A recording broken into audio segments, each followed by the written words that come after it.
Is Ubisoft destined to succumb to being privatized by Tencent? Ubisoft has been facing significant challenges lately. The quality of Star Wars, Outlaws is questionable, and its sales are disappointing. Additionally, Assassin's Creed Shadows, featuring the controversial Black Samurai, has faced player backlash and a delay. The simultaneous failure of these two titles has left Ubisoft in a precarious position, leading to a dramatic leap of faith in the stock market. Seizing the opportunity, Tencent has made its move. Ubisoft, come be my cash cow. Interestingly, many players actually have a fondness for Ubisoft. Previous titles from the Star Wars and Assassin's Creed series, as well as Rainbow Six and For Honor, have provided countless hours of enjoyment. However, the recent releases have left a strange impression, almost like going to your favorite restaurant and trying two new dishes that turn out to be inedible. As a result, even though the previous offerings were enjoyable, loyal customers may feel disappointed in the establishment. Tencent has always been keen on investing in the gaming sector. After reaping benefits from acquiring Riot Games, it undoubtedly sniffed the opportunity for Ubisoft's privatization. As early as 2018,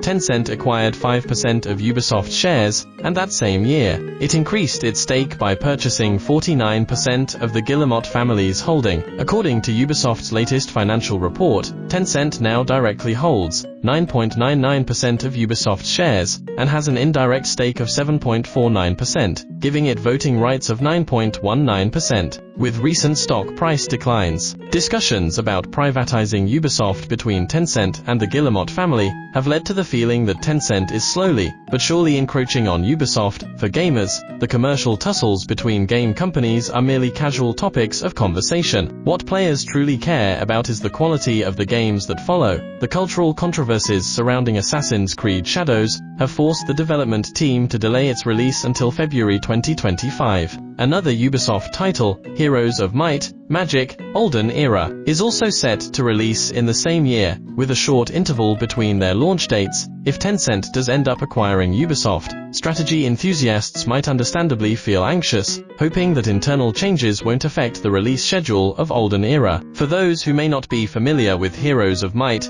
Magic-style games, let me provide a brief overview. In these games, players must wisely gather and allocate resources, create effective unit compositions, and develop strategies to train heroes with various attributes and skills to lead armies in turn-based battles. The strategic depth and enjoyment of these games have made them favorites among many strategy players. Since the release of Heroes of Might and Magic 7 in 2015, nearly 10 years will have passed by the anticipated release of Heroes of Might, Magic, Olden Era in 2025. Fans of the genre have long been eagerly awaiting this title, while there have been worthy alternatives during this time, such as Pennon and Battle and Songs of Conquest. Many players still hope that Heroes of Might, Magic, Olden Era will launch on schedule without further delays, as they have already waited far too long. Regarding the question of whether Ubisoft can still produce quality games after being acquired, I remain optimistic. Based on current examples, although Tencent's own game development has been mediocre,